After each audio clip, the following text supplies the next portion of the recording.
प्राचीन समय में अम्बरीश नामक एक धर्मात्मा राजा थे, जिसके राज्य में बहुत सुख शांति थी। वह हर प्रकार की मोह माया से मुक्त थे। अपना अधिकतम समय वे प्रभु भक्ति में लगाते थे। उनके विचार थे कि भौतिक सुख साधना सामग्री आदि सब एक दिन नष्ट हो जाएगी, परंतु भगवान की भक्ति इस लोक परलोक में भी उनके साथ रहेगी। अम्बरीश की ऐसी भक्ति भावना से ही प्रसन्न होकर ही भगवान श्री कृष्ण ने उनकी रक्षा का काम अपने सुदर्शन चक्र को सौंपा था। एक समय की बात है कि अम्बरीश ने 1 वर्ष तक द्वादशी प्रधान व्रत रखने का नियम बनाया। वो हर द्वादशी को व्रत रखते, ब्राह्मणों को भोजन करवाते तथा दान करने के उपरांत ही अन्न और जल ग्रहण कर व्रत का पारण करते थे। एक बार इन्होंने वर्ष की अंतिम द्वादशी को व्रत की समाप्ति पर भगवान विष्णु की पूजा की। महाभिषेक की विधि से सब प्रकार की सामग्री तथा संपत्ति से भगवान का अभिषेक किया तथा ब्राह्मणों पुरोहितों को भोजन कराया और खूब दान दिया। देवों की आज्ञा से जब व्रत की समाप्ति पर पारण करने बैठे ही थे तो अचानक महर्षि दुर्वासा आ पधारे। अम्बरीश ने खड़े होकर आदर से उन्हें बैठाया और भोजन करने के लिए प्रार्थना करने लगे। महर्षि दुर्वासा ने कहा, भूख तो बड़ी जोर की लगी है राजन, पर रुको, मैं नदी में स्नान करके भोजन करूंगा। ऐसा कहकर ऋषि दुर्वासा वहां से चले गए। वहां स्नान ध्यान में इतना डूब गए कि उन्हें याद ही नहीं रहा कि अम्बरीश बिना उनको भोजन करवाए अपना व्रत का पारण नहीं करेगा।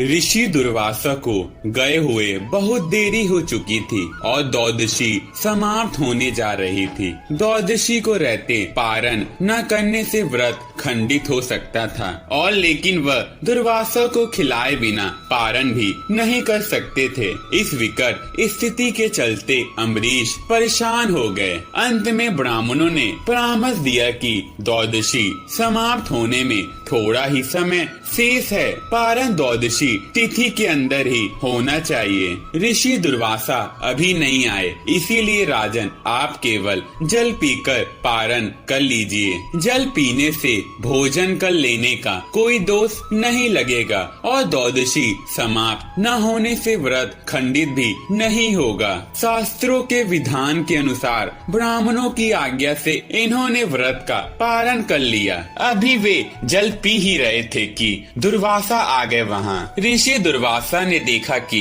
मुझ ब्राह्मण को भोजन कराए बिना अम्बरीश ने जल पीकर व्रत का पारण कर लिया है। क्रोध में शाप देने के लिए हाथ उठाया ही था कि अम्बरीश ने विनय पूर्वक कहा, ऋषिवर, द्वादशी समाप्त होने जा रही थी, आप तब तक नहीं आए। वर्ष भर का व्रत खंडित न हो जाए, इसीलिए ब्राह्मणों ने केवल जल ग्रहण कर पारण की आज्ञा दी थी। जल की सिवाय मैंने कुछ भी ग्रहण नहीं किया है। परंतु उनका क्रोध शांत नहीं हुआ और इन्होंने जटा से एक बाल उखाड़कर जमीन पर पटक कर कहा, लो, मुझे भोजन करवाए बिना पारण कर लेने का फल भुगतो। बाल के जमीन पर पड़ते ही एक भयंकर आवाज के साथ कृत्या राक्षसी प्रकट होकर अम्बरीश को खा लेने के लिए दौड़ी। भक्त पर निरपराध कष्ट आया देख उनकी रक्षा के लिए नियुक्त सुदर्शन चक्र सक्रिय हो गया। चमक कर चक्काकार घूमता हुआ कृत्या राक्षसी को मारा, फिर ऋषि दुर्वासा की ओर बढ़ गया। भगवान के सुदर्शन चक्र को अपनी ओर आते देख दुर्वासा घबरा कर भागे, पर चक्र उनके पीछे लग गया। चक्र से बचने के लिए वे भागने लगे। जहाँ कहीं भी छिपने की कोशिश करते वहीं चक्र उनका पीछा करता। भागते भागते वे ब्रह्मलोक में भगवान ब्रह्मा के पास पहुँचे और चक्र से रक्षा करने के लिए गुहार लगाई। ब्रह्मा बोले, दुर्वासा, मैं तो सृष्टि को बनाने वाला हूँ, किसी की मृत्यु से मेरा कोई संबंध नहीं है। आप शिव के पास जाएं, वे महाकाल है, वे शायद आपकी रक्षा करें। करे। दुर्वासा शिव के पास आए और अपनी सारी विपदा सुनाई। दुर्वासा की दशा सुनकर शिव जी मुस्कुरा कर बोले, दुर्वासा तुम सबको शाप ही देते फिरते हो, ऋषि होकर क्रोध करते हो। मैं इस चक्र से तुम्हारी रक्षा नहीं कर सकता, क्योंकि ये भगवान विष्णु का चक्र है। इसीलिए तुम विष्णु के पास जाओ, वहीं चाहे तो अपने चक्र को वापस कर सकते हैं। दुर्वासा की जान पर आ पड़ी थी। भागते भागते भगवान विष्णु के पास पहुँचे। चक्र भी वहाँ चक्कर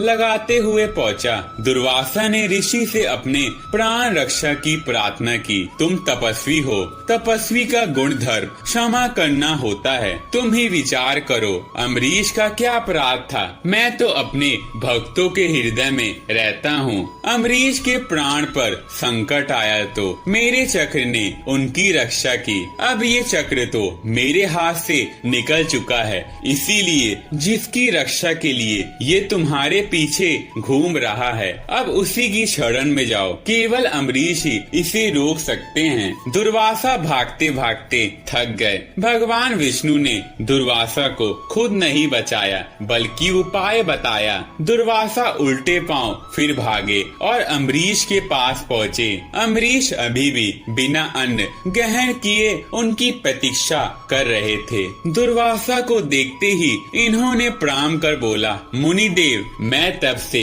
आपकी प्रतीक्षा में बिना अन्न ग्रहण किए केवल जल पी रहा हूँ। आप कहाँ चले गए थे? ऋषि दुर्वासा ने चक्र की ओर इशारा करते हुए कहा, अम्बरीश, पहले इससे मेरी जान बचाओ, यह मेरे पीछे पड़ा है। तीनों लोकों के किसी भी देव ने मेरी रक्षा नहीं की है, अब तुम ही इस चक्र से मेरी जान बचाओ। अम्बरीश हाथ जोड़कर बोले, मुनिवर, आप अपना क्रोध शांत करे और मुझे क्षमा करे। भगवान विष्णु का यह चक्र भी आपको क्षमा करेगा। ऋषि दुर्वासा ने अम्बरीश को क्षमा कर दिया। अम्बरीश के इतने कहते ही चक्र अंतर्ध्यान हो गया। तो दोस्तों, आपको पता चल गया होगा कि भगवान विष्णु ने किस प्रकार अपने भक्त अम्बरीश की रक्षा की थी। चैनल को सब्सक्राइब और वीडियो को लाइक और शेयर करना न भूले। वीडियो को देखने के लिए धन्यवाद।